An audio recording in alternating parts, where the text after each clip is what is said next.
Hello there, my name is Jen.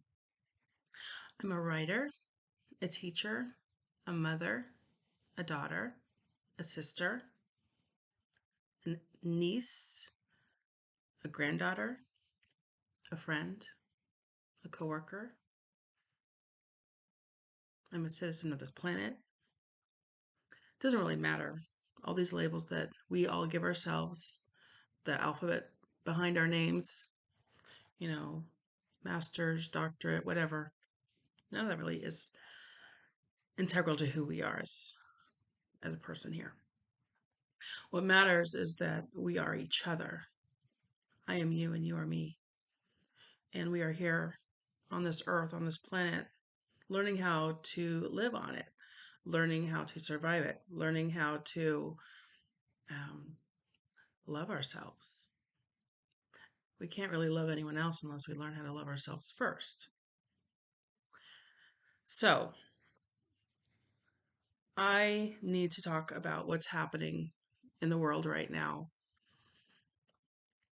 There's so much fear and anxiety, so much worry, so much anger, righteous or not, doesn't matter, still feel it.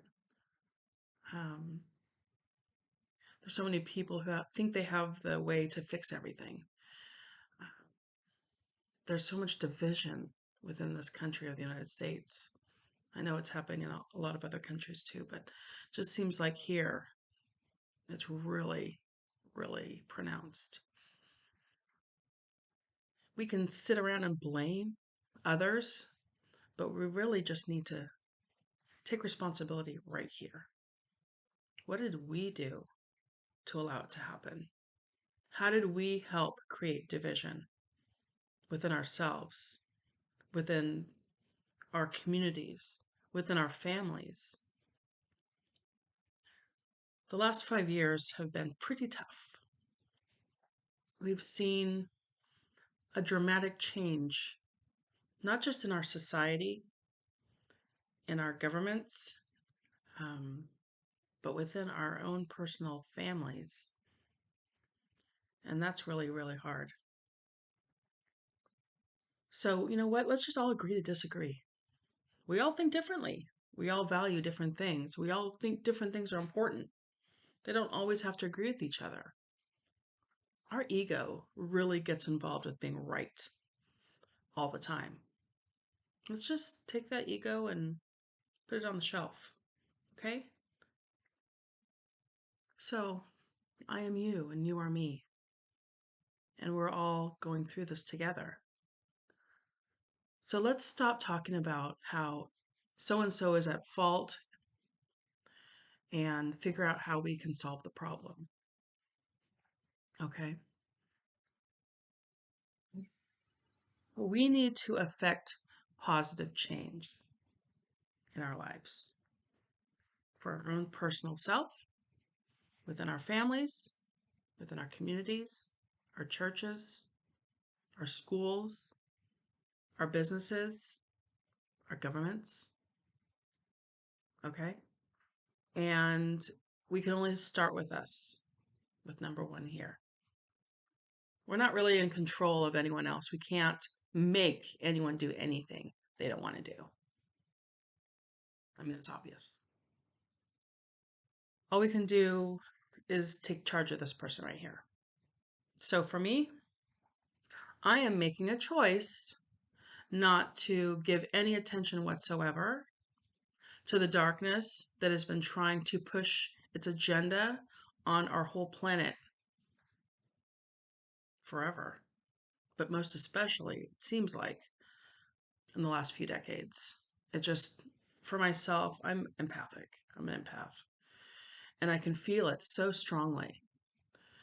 It's really hard sometimes. I hide out in my house because I just get really overwhelmed with what's out there. But I can't be silent anymore. I need to talk about what's happening, and I need people to understand that we each have power. We are powerful beings. And for those who believe, but it's facts, we are spiritual beings living a physical reality and it's just short. It's gone like that. So don't get caught up with the material function of this world. That's not what it's about. That's not why we're here. Although those in power want us to believe that it's true. That's how they control us. That's one way. If we're solely spinning around worrying about how someone's taking what we have, they're taking away our rights, they're taking away our property, they're taking away our idea of what it means to be human. All this worry about transhumanism, AI, all of this stuff.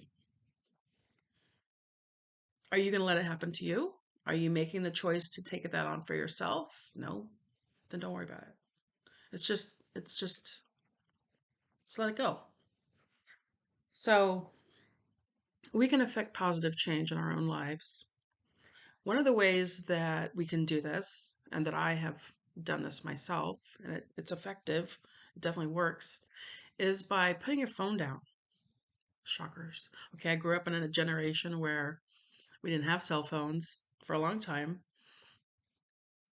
So it's maybe easier for me to do than it is, say, people younger than me. But it's such a powerful control mechanism of our lives. We don't do anything without our phone right on us. Everything we do. Everything. I mean, I'm sure there's people out there have figured out how to put their phones in the showers, right? So put your phone down. Get into a habit of maybe turning it off or not using it for, start with maybe a half an hour, work up to an hour, work up to 2 hours, break up your day. Okay. If you have to have it at work, tell the people that you talk to, okay, I'm available from this time to this time. You know, I mean, those are choices. So there are things you can do. Um, when you watch TV, it seems like more and more that's what we do to entertain ourselves with. You know, we all get home from our stressful day at work and we plop ourselves in front of our TVs, start scrolling through all the hundreds of channels. And there's Netflix and Prime and Freevee and all these different. I'm just speaking of the ones I have. But anyways, um, what I've observed is there's so much TV programming that's really all about darkness, evil, negativity, fear, hatred, anger, terror, horror. Really. I mean, I challenge you to go on TV and look and see what you see there. I mean, how many programs are life affirming? How many programs are about love and joy and happiness and connection and romance? I mean, yes, romance, or the amazing true stories of people who overcome incredible odds and affect change within themselves or within their communities. They're few and far between. They exist, but you have to search for them. They don't pop up. Um, and yeah, there's other stations like Gaia TV or lots of different Christian programming, which I enjoy watching that. It's just nice because it is life affirming and it's joyful. Um, but there's lots of different things. Choose what you watch if you're going to watch TV. But when you find yourself watching a lot of horror and negativity and darkness, don't be surprised. That stuff's all going into your subconscious. Okay. And it impacts your view on life. And perhaps you have a pessimistic nature. Um, Perhaps you always, you see the negative side of things first before you see the positive. Um, just pay attention. So, another thing you can do is get outside. So, without your phone, go outside, take off your shoes and your socks, and go put your feet in some soil, in some dirt, in some grass, and just ground yourself there. Okay? Do some gardening. I mean, I'm not a gardener. My husband likes to garden, but uh, there's something so therapeutic about putting your hands in the soil and working with plants and being out in nature and having the sun giving you that really amazing vitamin D, that helps. Going to the park. If you're living in an urban community and you just have little parks around, go to the park. It's not just for kids. Go for a walk, you know, borrow someone's dog or just go take a blanket out there, lay out and maybe read a book or a magazine or nothing. Just chill out and enjoy the sounds and the smells and the energy there. Um, if you are a nature lover, and put more of that into your life, going on hikes, go skating, you know, join community events, um, or teams like the local softball team or the basketball team or the soccer team or whatever. Let's get out there more. And if you're kind of a homebody and tend to be more on the hermit side of things, which is fine, believe me, I kind of tend towards that myself. Um, just go for a walk in your neighborhood. Take a breath of fresh air. Turn off your computer, put your phone down, and just go for a quick minute, like a couple minutes. Anyway, so these are just my silly ideas, but come up with your own ideas. But just log off.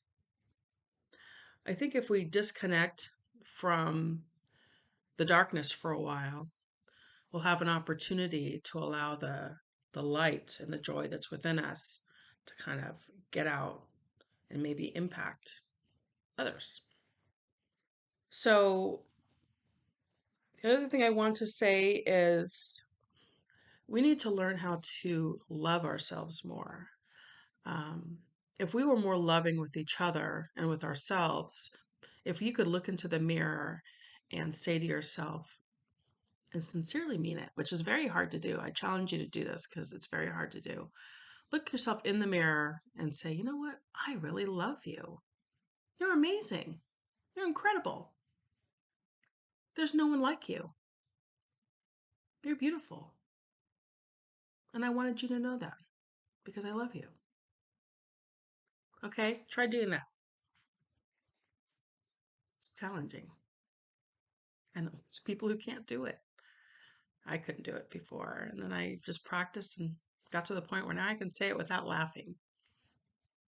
Sometimes I make myself cry because it's emotional. But do that. Also, really need to believe in yourself. You are important. You are worthy. You have value.